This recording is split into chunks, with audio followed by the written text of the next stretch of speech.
نسي وإله بان ugu shukrinayna waan ogahay iyadoo soon ah waqti cibaado ah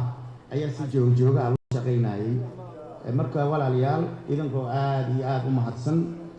maanta guushii la sugay waa gaarnay ilaahay ka dhigo mid ummadda Soomaaliyeed mustaqbalkeed dhiso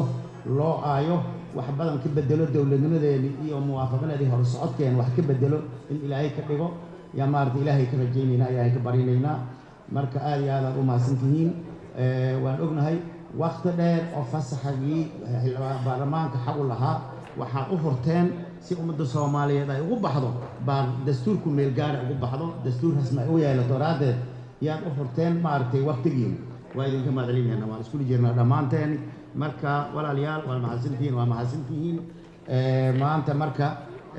kulankii ugu dambeeyay aan kixnay noo noqonayaa hal soo iidaysto hal soo soomo maartay waa isku